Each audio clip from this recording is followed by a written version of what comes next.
Welcome back, everybody. This is Total Fitness Podcast. My name is Matthew, My name is Walter. and we are already heated because we basically just talked about this whole podcast before we even hit record. So, yeah, we're ready to go. Walter, what are we talking about today? We're talking about the bullshit. That's what we're talking about. We are About, we'll start off talking about the gyms. Yeah. Well, still heated about what's going on at the gyms. As our ability to work is taken more and more and more away from us. Our ability to keep our sanity. Let's leave it at that. Yeah. Yeah. Well, let's talk about the work sector first. So we have had a press conference today from our premier, Doug Ford. And basically he came out and he said, support local, buy local. I agree with that 100%. I am always more inclined to buy something Canadian made, to buy something made by somebody who has a small mom and pop shop. I always try, even if it's $10 more to get from here versus Amazon, I'd rather buy it in person and help them out because I know what that struggle is like as a small business entrepreneur, owner, whatever you want to call it, right? So you are one. Exactly, right? He says buy local, support local. Okay. In Ontario alone, I think I might be exaggerating on the stats. It's somewhere between 30 and 50% of bars, restaurants, and gyms have just been shut down because nobody can support them because they've been shut down. So they just went out of business, but that's local. So what's going on here? Because this evidence has shown, I'm just talking about gyms right now. I'm not talking about bars and restaurants because obviously they are a little bit of a bigger issue. There is a bit more infection rate, obviously, but I'm talking about gyms. The infection rate is one of the lowest in all the sectors. I've been in grocery stores that are way worse managed and cleaned than a gym. The reason being because people in the gym care about what they want. We know that we are the first to go if another lockdown happens because apparently we're dirty. And that's kind of insulting to me. When I hear that, when I see gyms are shut down, it's almost like we're dirty. We're the meatheads. We don't need to worry about them. They're just bodybuilders. All they care about is their arrogance and their bodies. Screw them. But we are more than that. We require more than that because of our mental health states for a lot of us. And, it's getting to the point now where this is just illogical and unreasonable. You're looking at all these stats, you're looking at all the evidence, and you're seeing what has been happening in gyms. And it's been beautiful. It's been great what people have been actually doing. You get the one asshole who won't put a mask on, whatever, fuck them. Kick them out. And that's what they do. Right? Yeah. I mean, Walter, I think you had kicked somebody out, didn't you? You had to kick somebody out? Yeah. I mean, there's nothing you can do. It's difficult because there's always this, well, I have a medical reason. Yeah. Can you show me the paperwork? Can you show me the paperwork? And 90% of the time, the person with the medical reason, sotto voce says, well, I don't believe in masks anyway. So get out. Just get out. But this is my response to that. Okay, plastic shield. Yeah. It doesn't cover your breathing, does it? No. Right down. So get fucked. But anyways, so this is the issue. I am getting more and more pissed off. The reason being, my gym would not open with the new restrictions because it's a 25,000 square foot warehouse gym with 8 different rooms. Okay. Unfortunately, one of the main areas that connects into another area, which is technically separated by a room, is no longer classified as 2 separate rooms. So they weren't allowed to open. It was just 10 people all together now. Now they're allowed to open with, I think it is 10 people per room. Is that correct? Yeah. So I call in, I say, hey, I saw a lineup outside the door. I thought you guys were closed. No, we're not closed. It's appointment only. You have to call right at 6 a.m. to get your slot for the day. Okay. So I went from, I'm a busy trainer. I am literally, my time, I need to have very specific times. If I call and I can't get my time, I'm paying for a gym membership I can't even use, let alone I only have an hour now when, it might only be 30 minutes because I might be traveling from Toronto to get to the gym before my next client or, whatever it is. We never had to worry about the appointments before. Some gyms did. So I'm just a little upset about that because, again, how big this gym is and how massive, and there was never more than 50 people in there anyways. The other thing is too now, 10 people per room, you basically cannot use other machines, other dumbbells, other bench presses. And Walter, what happened today with your workout? Well, this was my workout. This wasn't anybody else's. I didn't have a client, but I mean, the room that I was allowed to work in as a trainer had weight dumbbells that only went up to 30 pounds. So I am doing bench press using two 30-pound weights. I usually use 65-pound weights. And I'm trying to do it by doing a 6 to 8 count all the way up and all the way down to try and get something out of this workout. And I realized that really I'm not getting much. I'm not getting a pump. I'm not really tearing any of my muscle fibers. Nothing's going to grow. Yeah. The best I will get is nothing's going to deteriorate. Yeah. You're basically maintaining. But then how am I going to take a client in there and charge them what I charge them on an hourly basis to use weights that may not be, or just weights as opposed to machinery that they should be using, and it's not available to them. And that brings up a great point. What about your car crash victim who just had started a rehab program that requires machines because they can't use free weights? What about your 65-year-old client who has really bad kyphosis and they need a specific machine? Kyphosis, buddy. Sorry? Explain kyphosis. Yeah, sorry. Kyphosis is basically that. Right. Hopefully you were able to see it. For those listening and not watching, kyphosis is basically rounding of the thoracic spine with your neck coming up straight. Widow's hump. That's it. Yeah, that's a good example. Thank you. All right. Something like that. I've had a client with kyphosis, with pretty severe kyphosis, that the only way I could actually get her to move properly and build up her back and try to find a solution to the issue was through machinery. If I don't have the machinery, I'm not training my client. She's paying however much she is per hour. And guys, we're good trainers. We charge a decent amount. But I don't feel comfortable charging a client that much money when it comes down to, here's your 30-pound dumbbells, go have fun. Well, and the thing is with the 30-pound dumbbell, if I'm dealing with a woman who has had breast cancer surgery or something like that, she can't use those. Yeah, exactly. She needs the track that a machine is going to give her. She needs more. I have had clients who have come to me because they're diabetic and their doctors have sent them to me. Yeah. They've had a heart attack and they need to get rehabbed from the heart attack. And putting them in a room where there's less machinery or less capability, we'll put it that way, not machinery or weights or whatever, just capability to work with them. It doesn't seem right to me. Yeah. We're trying to build people's health. Healthy does better against COVID than not healthy. And yet has been proven to stay home and eat. That has been proven. Exactly. At the start, and that's a great segue into what we want to talk about next. At the start of this, I was pissed. I understood exactly why it needed to happen because we didn't know. It still pissed me off because I use the gym for my mental health, right? I got a little depressed. I got a little anxious and I got pretty upset. I'm not going to lie. There was a couple weeks there was a couple outbursts and it affected me quite a bit. I understood it because we didn't know what was going on and it could have been something really, really bad. We know what's going on now. We know how to protect ourselves from others in a setting like the gym. We know how to manage and clean.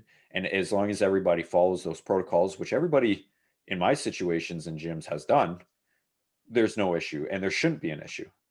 But at the start of this, we were basically, as Walter said, we're told, and this was actually one of the big catchphrases, and a lot of people on Instagram were saying this, our forefathers fought in World War II and we're being asked to sit on the couch and watch Netflix. We should be proud of that and we should be able to do that. I was like, yeah, I mean, if you're comparing that, obviously we sound like ungrateful assholes by that point. But however, this is what I will say, and as Walter has brought up in beautiful fashion, fitness and health builds up your health and fitness. That means it does better against viruses and bad, bacterial, obviously not bacterial infection, but it does better against infections and it recovers you a lot faster. Example, I tore my quad. I'm in good shape. I was able to get out of that versus a normal person a lot faster because I was already in better shape and I was already able to rehab before somebody who wasn't in as good a shape would have been able to do. I was in the hospital recently with rhabdo because I was in better shape than somebody who may have had rhabdo in the past. Again, rhabdo is mainly based on from working out, or it could be a car crash victim or something like that. But I'm able to recover a lot faster because I'm a healthier person. It's the same thing with a cold. When I get a cold, or when Walter gets a cold, does it really last that long? No. It's basically I'm a gigantic baby when I get cold, so I love being coddled by my girlfriend and getting taken care of when that happens. So I'll upsell a little bit, but honestly, there's maybe one day where I should be staying at home. The rest I can go work out. Obviously, I don't because I don't like when I'm with clients, I don't want to go and see them.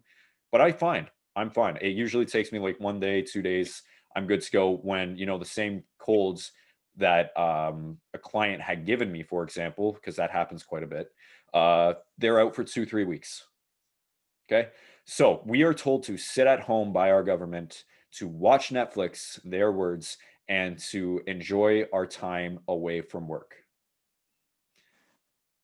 And I mean, that just opens a can of worms for me because when you're telling people to basically be unhealthy and sedentary while there is a national health pandemic going on, that is a horrible, horrible, horrible thing to say. And people will take that. And again, how many people's mental health was basically destroyed by this virus, right? So, and I've got to add to that too. I mean, you're young, right? Yeah. In my 60s, I don't get colds. I don't have those problems because I work out 6 days a week. Yeah. I'm in the gym, making sure, and I eat properly. Yeah. Weirdly, but properly. But I mean, that to me is the proof that what I'm doing allows me to have a healthier, more comfortable life than I would have if I were sedentary all the time. Yeah, absolutely. Now, and it doesn't take the 2 hours a day that I do, guys. You can have your office job and you can still go to the gym for an hour or go for a run or a walk. 30 minutes. 30 minutes. That's all it takes, Yeah. But again, to tell us that we should just relax and enjoy this time, I think it is a mistake on their part. Yeah. While they're sending kids to school. Yeah. While they're keeping the liquor store open. While they're keeping the pot dispensary open. Yeah. All those things. It just makes no sense from a fitness point of view to be giving that kind of advice. Yeah. And I mean, you can talk more on that because you've been in that situation. Obviously, when you cut somebody off cold turkey, it's not a good thing. So no. I understand the need for alcohol to an extent. I don't understand the need for the cannabis though. Because you cut that off cold turkey, it's like you just get less hungry. But you don't know as many cannabis addicts as I do. It can be fair enough. Okay, fair enough. Easier the way you will with alcohol, because you can have someone die from stopping alcohol. No, exactly, and that's why I understood that it was needed. But guess what? How many people do we both know that were ready to just end it because the gyms are closed? Because that was their drug of choice. And I was talking to a client about this earlier today, and it was kind of funny that this is the topic we're on now. But I said to her, we were talking about the exact same thing, and she was like, well, alcohol and the weed stores were open too. And I was like, yeah, but they closed the gyms. And I mean, basically they left the unhealthy addictions open, but closed the healthy addictions. And yeah, this is, guys, well, the more tactical ones were left open. Exactly. That's literally it. I mean, if you look at, I'll give you an example of why I am actually really pissed off about this whole gym closure, more so than just, again, the mental health and all the evidence and, the facts that I feel like we're being called dirty in a sense because of what's going on. But to give you an idea, my dad goes to a boxing gym that is sponsored by Boxing Ontario. Now, they are allowed 20 people in a boxing class at a time. If you have ever been to this gym and you've seen it, the bags are literally, I'm going to turn off my my screen here for a second so you can actually see my hands move. It is from here to here is how much space you actually have between the two bags. For those online that are just listening, that's about 2 feet between bags. Now, if you have ever done a boxing class before, or if you've ever sparred in boxing before, there is snot, there is spit, there is a lot of sweat, there is a lot of blood. And guess what, guys? You're only 2 feet apart there, but it's sponsored by Ontario Boxing. So they are allowed to have 20 people in their studio. Now, when that class is over, everybody has to leave and they're only allowed to bring 10 people back in. Explain that logic to me. Because when those 10 people go back in, they're not allowed to use the boxing bags, but they can use the free weights and the machines that, again, 20,000 square foot warehouse is spaced out all over the gym, aside from the back end, which is all boxing. You're not allowed to touch that, but the rest of this warehouse, 20,000 square feet, something like that, whatever it is, it's a huge gym. 10 people are allowed in it because, again, it's just one room. And that logic pisses me off a lot because it's basically, yeah, we want our money, so we're going to allow that to stay open, and here we'll just dangle the cheese in front of the mouse, keep them happy, and then we'll shut it down when when we need to, right? That's kind of the way I'm viewing it. Yeah, and that's fine. I'm assuming that gym, as the big box that I work in, has money to get through this. But what about the small? They don't actually. They were struggling a bit at first. Because they're private, they're not a big box gym. But yeah, sorry, continue. Well, how many gyms are we going to lose? Yes, we're going to lose a lot of restaurants. Yes, we're going to lose a lot of clothing stores. Yes, we're going to lose a lot of everything, right? Yeah. But I think, again, as a fitness professional, I think that we are important to the overall fitness health of the nation. Yeah. And therefore, it's not a good thing to see us closing. Especially, as you said, the small boutique gyms, the mom and pop gyms that, those are the ones that I feel more family oriented. It's not, when I say family oriented, I feel like I'm a part of something. There's a few box gyms that I've gone to. For example, the Good Life Walter and I used to work at together. I would go in there and I felt I knew everybody, obviously, because I worked there. But even if I didn't, I would still feel it because everybody in the staff there was incredible. They were very friendly. It was like a big family in a sense, right? Within the staff, excuse me, and the members. I've been to other box gyms where they won't even look at you when they sign you in. Whereas the mom and pop gym, because again, it's their livelihood. This is something they really care about. It isn't just somebody with a, who's just looking for a part-time job to get some extra money to sign you in or blah, blah. This is somebody's livelihood that they really care about your health and fitness. They're there to help you, and they're shutting down. And unfortunately, now we're left with the monopoly of exactly what you're saying, right? Well, and that goes across the board. I mean, let's put it past gyms. Yeah. We're going to end up with a world of Walmart and no stores owned by individual people. Exactly. No mom and pop. Same thing with grocery stores. I mean, I love going to the little grocery vegetable place that I go to. Yep. But are they going to be there in 3 months, or will I just have the big names to go to? Yeah. It makes no sense. I want to go to my baker, my butcher, my fishmonger, not the big guys or whatever it is, right? Yeah. It's and it sucks because that's exactly it. If you see something today, it probably won't be there within 3 months, depending on how things are going, right? If you see a gym that's open today, that's a mom and pop gym, it won't be probably open within 3 months. Or 4 months, or maybe by next year. Let's extend it to next year, right? If things don't change. In my opinion, the economy has already been fucked, and there's no real coming back from it within the next year. Like, we could have saved it in a sense, and unfortunately, it was mishandled badly. And I think the whole situation of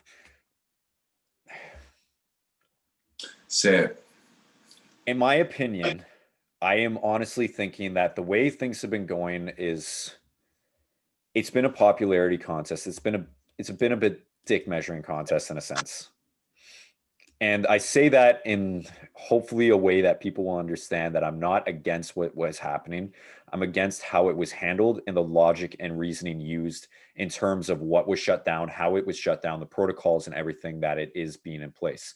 In my belief, we should have shut down for 2 weeks from the start and literally had like lockdown. Like some countries did that are already back up and running again. Like Taiwan just had a gigantic music festival over the weekend, right? New Zealand just had like some sports events, and Australia is doing well. Like, I think we should have shut down from the very beginning, and the restrictions, we were a little too politically correct in terms of what was going on. Our leading health minister, Mrs. Tam, basically said it's racist to wear a mask at the start of this, and nobody seems to remember that. She said it was racist to stop the borders, and nobody seems to remember that. And and then it just turned into, like, don't wear this type of mask because it's not good for you. And then like a week later, it's like, wear a mask because it's what you need. And there was so much misinformation, and there was so much mishandling of things, that if it had been from the start a smart plan that was like, okay, this is what we need to do because we don't know what's going on, let's do it this way, instead of just having select few places and doing this and this, and let's not offend this group, let's not offend that group. We definitely need to keep this open, we definitely have to close that. And I think it was just a bit of a, I think it was just, I don't know, I just don't agree with it anymore. Okay, so we're going to do a bit of counterpoint here. Yeah, no, go. I'm going to say that, I think, granted, we had SARS. Yeah. We had other diseases come into the country.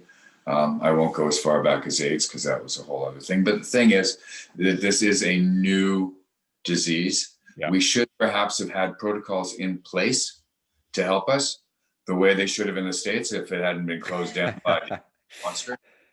That's a whole other story. Yeah. But I think that what we are learning through each thing. So when she said, don't wear masks, that was what we believed at the time by basis of the scientific evidence they had at the time. No, and then I agree. They changed. And so things have. And so the people who are like, well, they said this and they said that and they said the other thing. Well, yeah, but they're learning. No, and I agree. Sorry, I should have clarified that, because I agree with that. Because again, it's a learning experience. But it's through that learning experience, and I think this is my takeaway point here, is it's through the learning experience, they didn't react properly. Because we knew, again, like you said, we learned this is what we have to do, and we still didn't do it properly.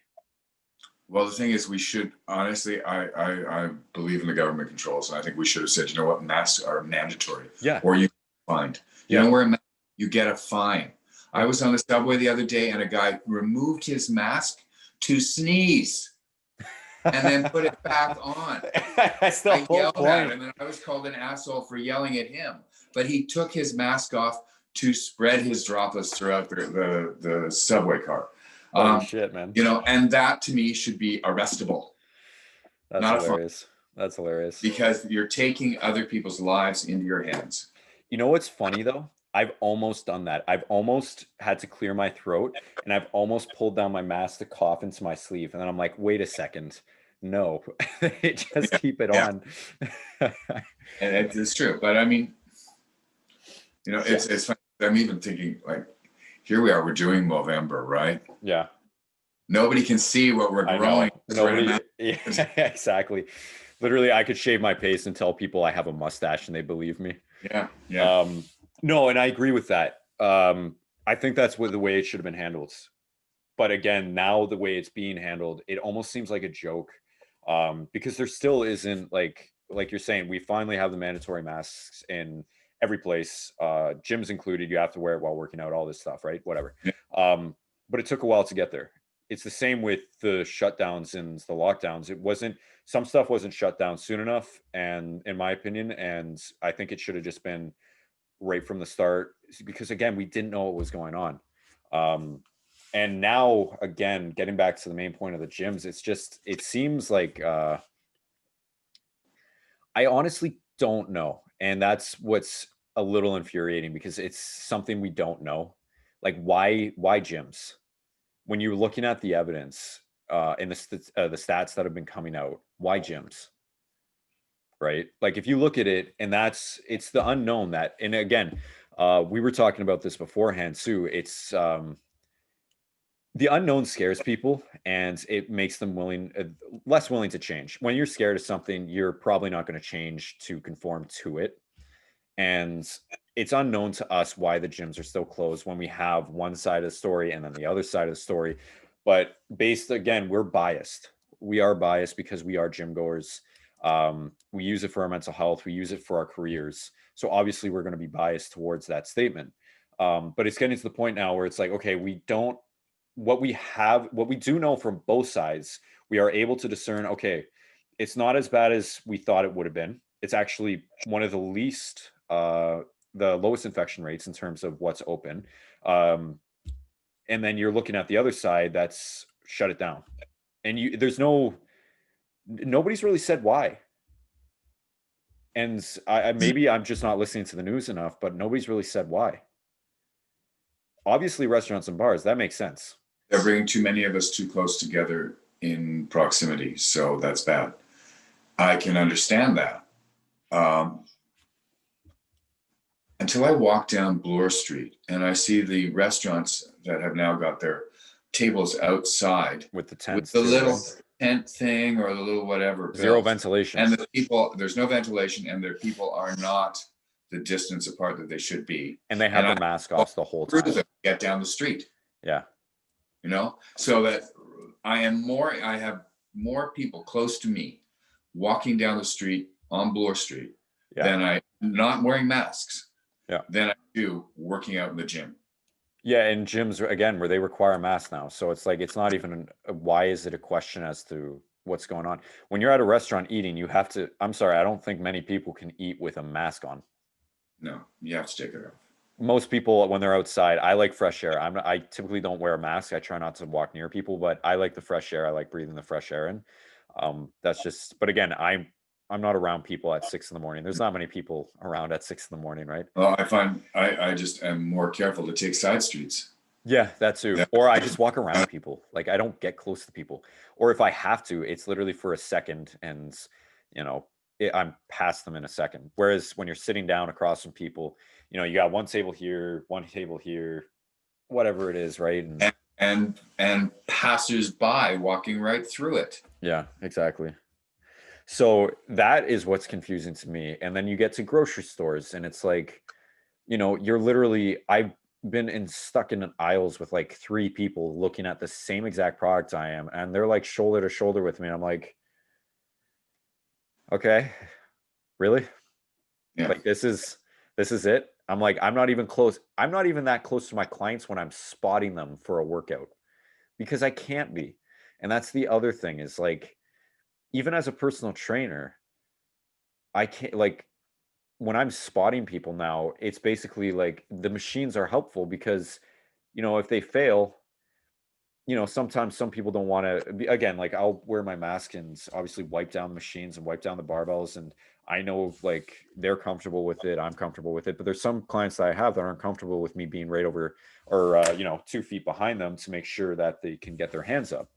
On a dumbbell press, for example. Well, guess what? That chest press machine that's in the other pod that we should have been using because you can't actually control that weight for 10 solid reps.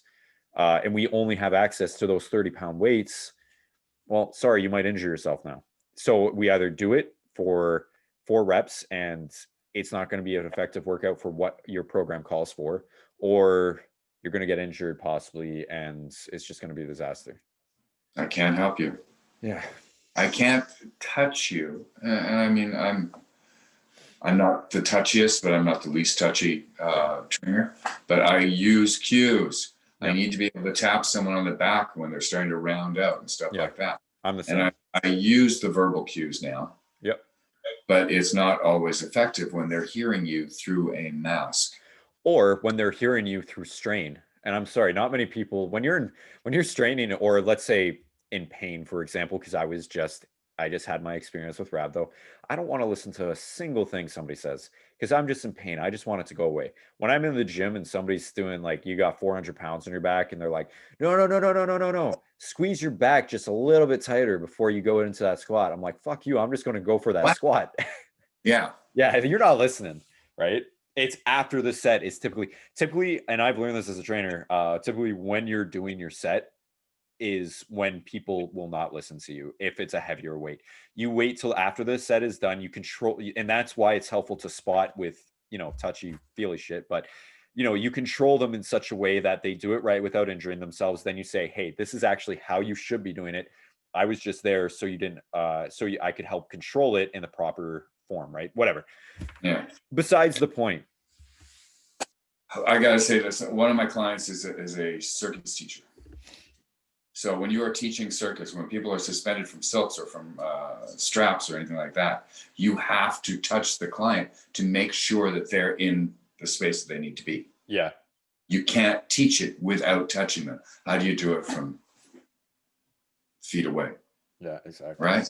So what do you do with your classes then? Do you stop your class? And I mean, sure, maybe that's why the reason that gyms are shut down is because personal trainers are the issue, right? Or they don't want personal trainers touching their clients. But I'm like, okay, the one trainer in the gym with their one client that they've known for 4 years, and they know exactly that they have been in their bubble with literally their family, and that's it, because they work from home. And guess what? I have my bubble of my people, and it's just, I work in the gym, but I'm only seeing this one person during the day. Whatever it is, fuck it. Whatever excuse you have, why are restaurants still allowed to be open? You're allowed to pull down your mask. Why are you allowed to walk down Yonge Street past people that are literally shoulder to shoulder with you? And it's just the logic and inconsistency of it. And then the other thing is, the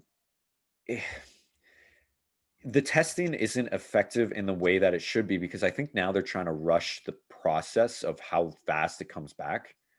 Like these rapid tests, I'm talking about, right? Yeah. There was some, I want to say tennis. I know it's not, maybe an actress or something. She got tested in the right nostril, came back negative. She got tested in the left nostril, came back positive. So I'm like, are we really doing it the most effective way possible? Like, obviously not. We're on her good side. Yeah, literally. She must have been an actress then. Like, it's just ineffective the way things have been going. And I don't know, man. It's just annoying to me. That's really all I can say. It's just okay. I'm assuming that we're about at that mark. Yes, getting closer. Let me close with this.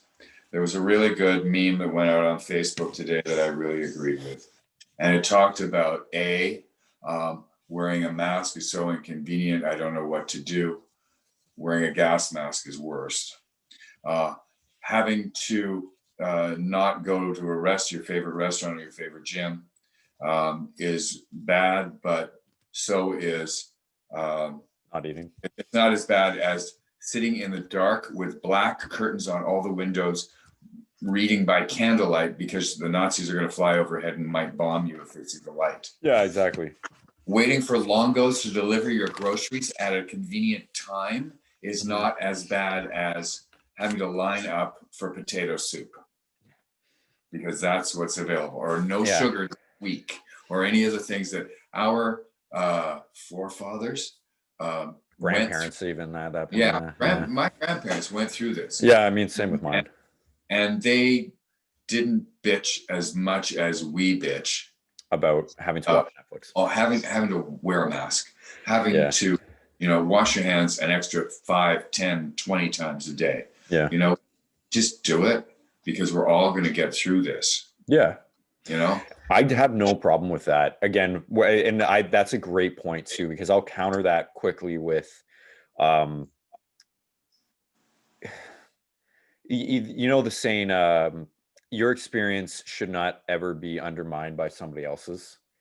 And that's why I like what you brought up. And I'm saying, because I try to have that mindset, but it's tough sometimes when I've never had to experience that. But I do know that with the gym, it will save me from my own self sometimes. And that's where both sides sit, right? And that's where you have both of these situations. But I'm saying, and this is just my last point before you can finish off, is just, we've gotten to the point where I think we should have been better at knowing, and it's exactly what you say. I have no problem wearing a mask. I have no problem washing my hands. I mean, it's kind of gross if you don't. But like, all this stuff that people are complaining and bitching about is like, just do it, get it over with. and some people claim, yeah, you're just rolling over, bending over for the government, and they're fascists and all this shit. I'm like, guess what? Who gives a shit at this point? The second you signed up for Facebook, the second you bought a cell phone, the second you did this, or this, your information was already off to somebody. Don't fucking worry about it. You think you have your freedom? Sure, you do, because you do. Like, this whole idea that you don't have freedom, go over to let's go over to some South African countries, or let's go over to some countries that are still putting women out in an outhouse during their period because they claim it's dirty, right? That's a little different than having to wear a fucking mask, guys. Like, get over it, right? But again, my main point is just I guess it's just the mental health side of things. Obviously I like the workouts. It makes me feel good, but it's more the mental health. And it's just, I just get a little bit more annoyed with how inconsistent things are. I just wish there was more consistency and more logic and reason behind what's been going on. So I guess my main takeaway from all of this is just that, is basically just get the shit together. Like, everybody should be getting their shit together on all sides, not just their side, not just our side. Everybody should be getting their shit together. Yeah. That's it from me. What do you have to say? I'm going to finish with this because you brought up the word. Mm-hmm. And yes, it's true. You buy a cell phone, you get involved with Facebook, Instagram, any of those things. Mm-hmm. You have given up your freedom. Freedom goes from here to here. Yes. That's it.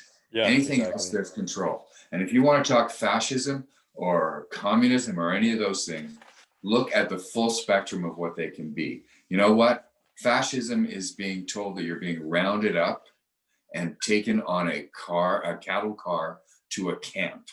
Yeah. This is not fascism. We're being told to wear a mask. And, anti-maskers, fuck you. I have no patience for that anymore. All it's asking you is put a piece of cloth over your face to maybe protect some other people from death. Yeah. What's hilarious, actually, just a really quick, I knew somebody who at the start of this hated wearing a mask, refused to wear a mask. Same person would go to raves with a mask, because there's rave culture. In rave culture, there's actually people that wear masks when they're raving and dancing on ecstasy for like 8 hours straight. How the fuck they breathe in that with all the sweat and all this, and they're complaining about having to wear it for 5 minutes when they go into a grocery store. Yeah. Okay. Like, come on, use your brain a little bit, right? Anyways, yeah. I think that was probably our rudest one. Probably. I mean, we could have done worse.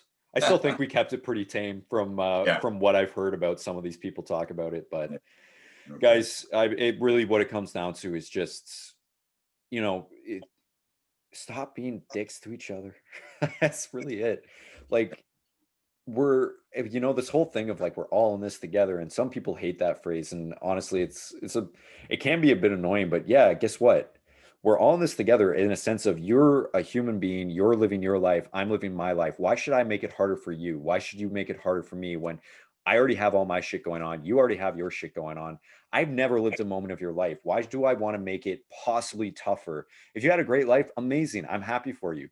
If not, then guess what? I don't want to add on to the facts that me doing something is going to cause you more distress. It's the same as, I'm not even actually going to bring that up because that's a whole other topic, but it's just don't be a dick to people. Stop being selfish, and also just smarten up, I guess. Don't just go to one news source for your information. Go to a multiple. Go to like the whole spectrum. Critically think for yourself. Make a decision unbiasedly, and that's tough. It is really tough in this day and age because of how you were raised, what your beliefs are, what you work, and all this other stuff. But I think that's really it, is just, you have to be a little bit of your own person, more of your own person nowadays more than ever, because as Walter had said, it's getting to that point where this to this is basically that's yours. So use it to your advantage and make sure you're not being a dick about it, I guess. I think that's really good. If you can gather your information from as many sources as possible. Mm-hmm. You wouldn't listen to one person for advice. None of us do. When we have a question that we want to ask, should I do this? I don't go to one person who is my go-to. I go to as many people as possible so I can get really confused and then try to decide on my own what it is that I'm going to do. Yeah. So I think we should be that way with news. Watch it all, see it all, and do what you can. Yeah, and actually read. Don't just look at the headline and believe. Yeah. Because there's been a lot of that on Instagram lately. Not going to name names. Blog TO in our city. Whoops. Anyways, guys. Anyways, guys. As Walter probably said, this is probably the worst that we'll ever get. But you know, you never know. It's kind of fun to rant once in a while. But anyways, thank you guys so much for listening. One last thing. Yes. One last thing, man. Yeah. This Saturday, I am going to be eating 10,000 calories. So if you want to see me vomit, tune in. We're going to be posting during the day things that I'm doing, what I'm eating, and all that sort of. Plus, we're doing a whole YouTube video for it as well. So if you missed that, watch the video. On Sunday, I'm going to sweat my balls off to lose that 10,000 calories. So you got to be involved with that too. And the best way to be involved, in all honesty, is to donate to our Movember page. We have everything down below. I guess that's what he's saying. So have a look, see what you can do, and help us out. You know, we're helping out other guys who need to open their pants, look down, and say what's going on down there, or what's going on up here. So please.